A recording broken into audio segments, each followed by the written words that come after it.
इयं च भूर्भगवता न्यासितोरुभरा सती श्रीमद्भिस्तत्पदन्यासैः सर्वतः कृतकौतुकाः। इयं च भूर्भगवता, यह जो सामने है ये भू है यानी पृथ्वी है, भगवता ये भगवती माता पृथ्वी है। मैं इनको जान गया, पृथ्वी के रूप में जो रो रही हैं ये साक्षात भगवती पृथ्वी हैं, गौ के रूप में जो रो रही हैं। न्यासितोरुभरा सती, और इन माता सती पृथ्वी को भगवान नारायण ने कृतार्थ कर दिया था जब वो प्रकट हुए और उन्होंने अपने चरणों की छाप इनके ऊपर लगाई।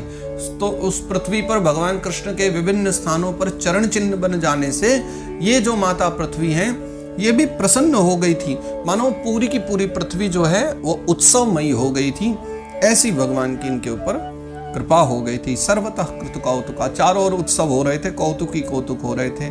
लेकिन अब क्या हुआ आगे बतलाते हैं। शौचत्यश्रुकला साध्वी दुर्भगे वोज्झिताधुना अब्रह्मण्या नृपव्याजा शूद्रा बोक्षन्ति मामिति।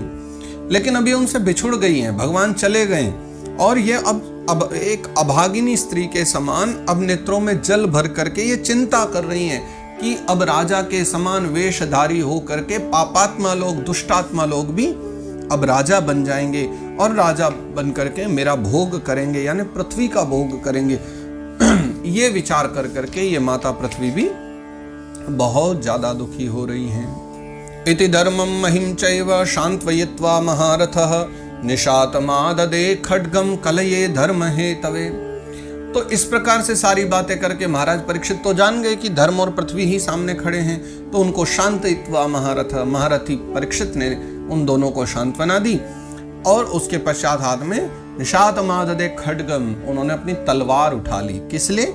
कलये अधर्म हेतवे, अधर्म का जो कारण कली है उसको मारने के लिए उन्होंने तीक्ष्ण तलवार, एक खड्ग उठा ली हाथ में और मारने को तैयार हो गए। तम जिघांशुमभिप्रेत्य विहाय नृपलांछनम तत्पादमूलम शिरसा समगाद भवय विव्वलम। और तम जिघांशुम अभिप्रेत्य, जैसे ही महाराज ने तलवार उठाई, कलयुग जान गया ये तो मुझे मारने की तैयारी कर रहे हैं, उनका अभिप्राय जान गया। तो क्या किया उसने? तत्काल विहाय नृपलांछनम, जल्दी जल्दी जितने भी वो राजसी आभूषण पहने थे, राज चिन्ह धारण किए थे, फेंक दिए पल भर में सारे कलयुग ने। और तत्पाद मूलम शिरसा, उनके चरणों के मूल में अपना मस्तक नवा करके समगाद भय विव्वल, भय से विव्वल हो करके उनके चरणों में आकर के बैठ गया कलयुगी, यानी महाराज परीक्षित के चरणों में गिर पड़ा भय से व्याप्त हो करके। पतितं पादयोर्वीक्ष्य कृपया दीनवत्सलः शरण्यो नावधीत श्लोक्य आह चेदम हसन्निव।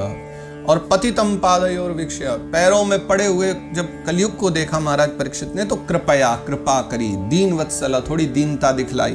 क्यों? क्योंकि शरण्यो नावधीत श्लोक्य, ये महाराज परीक्षित हैं और इनके यहाँ परंपरा चली आई शरणागत की कभी हत्या नहीं करनी चाहिए, इसलिए उन्होंने उसे मारा नहीं। आह चेदम हसन्निवा, अपितु मारना छोड़ करके हंसते हुए कहने लगे जब देख लिया कि शरण में ही आ गया।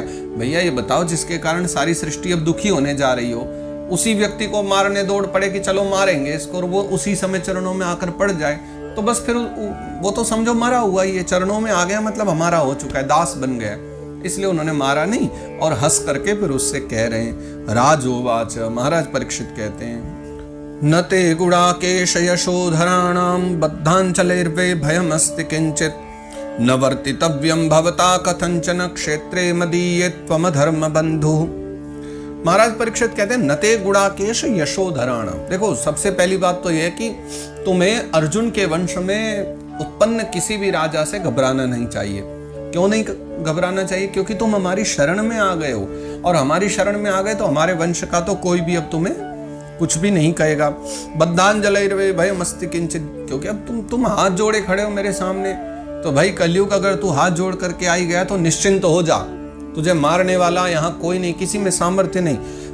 लेकिन न वर्तितव्यम भवता कथंचन, लेकिन तुम्हें यहाँ नहीं होना चाहिए, क्योंकि क्षेत्रे मदीये त्वम धर्म बंधु, ये मेरा क्षेत्र है और तुम अधर्म बंधु हो, तुम्हारे होने से अधर्म बढ़ता है, इसलिए तुम्हें मेरे क्षेत्र में नहीं होना चाहिए। बाकी तुम्हें चिंता करने की भी आवश्यकता नहीं, क्योंकि तुम्हें अब कोई मारेगा नहीं, क्योंकि तुम मेरी शरण हो चुके हो, इसलिए बस मेरे राज्य में न रहो। त्वां वर्तमानं नरदेव देहेष्वनु प्रवृत्तोऽयम् अधर्मपूगः लोभो नृतं चौर्यमनार्यमं हो ज्येष्ठा च माया कलहश्च दम्भा। देखो, त्वां वर्तमानं नरदेव देह, तुम राजाओं के देह में रहोगे, अगर यहाँ रहोगे तो फिर क्या होगा? अनुप्रवृत्तो अयम अधर्मपूगः, अधर्म को बढ़ाने वाले जो असद गुण हैं या इन्हें दुर्गुण कहें, वो सब की वृद्धि होगी राजाओं के हृदय में। लोभ बढ़ेगा, अनृत यानी झूठ बढ़ेगा, चोरी बढ़ेगी, है ना, अन्याय बढ़ेगा। ज्येष्ठा च माया कलहश्च दम्भा, फिर जो है माया, कलह, दंभ, पाखंड, जितने भी दुर्गुण हैं सबके सब बढ़ जाएंगे, इसलिए तुम्हें नहीं होना चाहिए। तो ये त्याग, दरिद्रता, स्वधर्म का त्याग, दरिद्रता, कपट, कलह, दंभ, पाप सब बढ़ेंगे, इसलिए तुम्हें हमारे राज्य से चले जाना चाहिए। बाकी कोई चिंता मत करो, हम तुम्हें मारेंगे नहीं। न वर्तितव्यम तद धर्म बंधो धर्मेण सत्येन च वर्तितव्ये ब्रह्मावर्ते यत्र यजन्ति यज्ञेश्वरम यज्ञवितान विज्ञाः। तो हे अधर्म के बंधु, हे अधर्म को बढ़ाने वाले, इसलिए तुमसे एक ही बात कहेंगे हम कि तुम यहाँ से चले जाओ, तुम्हें यहाँ नहीं ठहरना चाहिए। क्योंकि यहाँ कौन रहता? धर्मेण सत्येन च वर्तितव्ये, जो धर्म के द्वारा और सत्य के द्वारा अपना जीवन यापन करते हैं। और यत्र यजन्ति यज्ञ, जहाँ बड़े बड़े धर्म और सत्य का पालन करने वाले यज्ञ यागादिक करते हैं, तो ऐसे ब्रह्मावर्ते, ब्रह्मावर्त देश कहते हैं भारत को ही, है ना, ब्रह्मावर्ते संकल्प आदि में भी हम बोलते हैं। तो ये जो ब्रह्मावर्त देश है, इससे तो तुम्हें इसी क्षण चले जाना चाहिए। यज्ञेश्वरम यज्ञवितान विज्ञाः, देखो यज्ञ करने वाले और जो यज्ञ विधि के जानने वाले महात्मा है, वो सदा यहाँ भगवान की आराधना करते रहते हैं। यज्ञवितान विज्ञाः, यज्ञ की विधि को जानते हैं और यज्ञ करते रहते हैं, ईश्वर की आराधना करते हैं। इसलिए ऐसे स्थान पर तुम अधर्म को बढ़ाने के लिए मत रुको, तुम चले जाओ यहाँ से। यस्मिन् हरिर्भगवान् इज्यमान इज्यामूर्तिर्यजतां शमतनोति कामान् मोघान् स्थिरजंगमानाम् अंतर्बहिर्वायुर्वैश आत्मा। महाराज परीक्षित एक महिमा और बता रहे हैं अपने ब्रह्मावर्त देश की कि हमारे यहाँ क्या स्थिति है।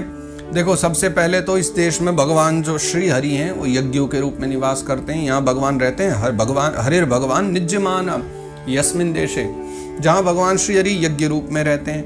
यज्ञों के द्वारा जिनकी पूजा होती है, जो यज्ञ करने वालों का कल्याण करते हैं। और वो सर्वात्मा भगवान जो वायु की भांति समस्त चराचर जीवों के भीतर और बाहर एक स्थिति में रहते हुए कामान अमोघान स्थिर जंगमानान, यानी समस्त स्थिर और जंगमों के हृदय में वायु की भांति, जैसे वायु सर्वत्र वेग वाले हैं, वैसे ही ईश्वर सर्वत्र बाहर भीतर एक स्थित रहते हुए सदा उनकी कामनाओं का पूर्ण करते हैं। मंत्र बहिर्वायुर्वैशात्मा। तो ऐसा जो पवित्र स्थान है, वहां तुम्हारा रुकना ठीक नहीं है, तो तुम्हें चले जाना चाहिए। तो ये सारी बातें हो रही हैं। तब ऋषियों को सूत भगवान कह रहे हैं, सूत उवाच, अब सूत बाबा कह रहे हैं, परीक्षितैव सकलिर्जात वेफतु तमुद्यतासि माहेदं दंडपाणिमिवोद्यतम्। तो सूत बाबा कहते हैं, महाराज परीक्षित ने जब ऐसी आज्ञा दे दी तो ये बात सुन के तो बेचारा वो घबराई उठा कलयुग की, ये तो मुझे जाने के लिए कह रहे हैं, अभी अभी मुझे मार डालते, मैं तो जैसे तैसे बचाऊं, तो क्या करूं। तमुद्यतासि महाहेदं दंडपाणिमिवोद्यतम्, हाथ में वैसे ही दंड लिए, वो अस्त्र शस्त्र लिए तैयार हैं, और धनुष बाण भी उनके हाथ में, तलवार खड्ग हाथ में ही है, ज्यादा कुछ बोल भी नहीं सकते हो, तो कभी मार दे, मैं तो खुद शरण में पड़ा हूं। तो कलयुग ये विचार करके सिर उठा, भीतर तक कांप गया कि मैं क्या करूं। और अंततः फिर उन्होंने क्या किया कि हाथ में तलवार लिए खड़े महाराज परीक्षित से वो हाथ जोड़ करके विनती करता है और प्रार्थना करते हुए कहता है। अब यहाँ कलयुग बोल रहा है, कलिरुवाच, कलयुग कहता है, यत्र क्वचन वत्स्यामि सार्वभौमतवाज्ञया लक्ष्ये तत्र तत्रापि त्वामात्तेषु सरासनम्। अब कलयुग कह रहा है कि ये बात तो आपने बहुत अच्छी कही है कि मेरे राज्य से बाहर चले जाओ, और आपके कहते ही मैंने उसी समय नजर डाल ली थी कि मैं कहाँ जाऊं जहां आपका राज्य नहीं। तो यत्र क्वचन वत्स्यामि, मैं जहां भी रहने का विचार करता हूं, सार्वभौमतवाज्ञया, हे सार्वभौम महाराज परीक्षित, आपकी आज्ञा पालन करके मैं जहां भी रहने का सोचता हूं, लक्ष्ये तत्र तत्रापि त्वामात्तेषु सरासनम्, जहां भी जाता हूं आप मुझे हाथ में धनुष बाण लिए खड़े मिलते हो। इसका मतलब क्या है? इसका तात्पर्य यह है कि महाराज परीक्षित ने यह कहा था कि तुम मेरे राज्य से चले जाओ।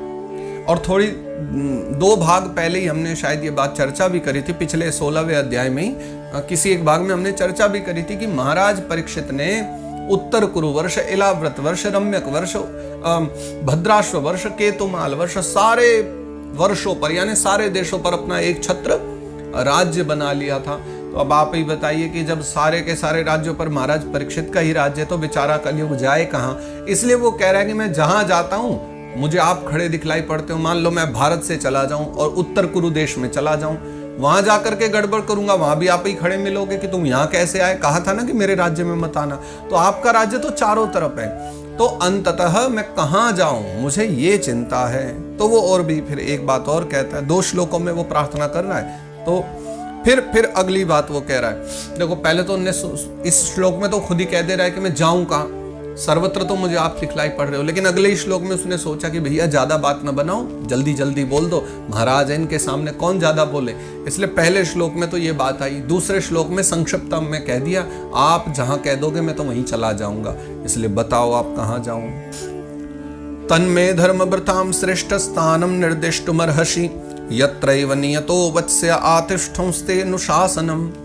तो ततो धर्मव्रताम श्रेष्ठ स्थानम निर्दिष्टुमर्हसि, आप मुझे निर्देश कर दीजिए कि मैं कहाँ रहूं। अपनी इच्छा से मैं कहीं नहीं जा सकता, सर्वत्र आपका राज्य है, लेकिन आप बोल दीजिए, आप निर्देश कर दीजिए कहाँ जाऊं।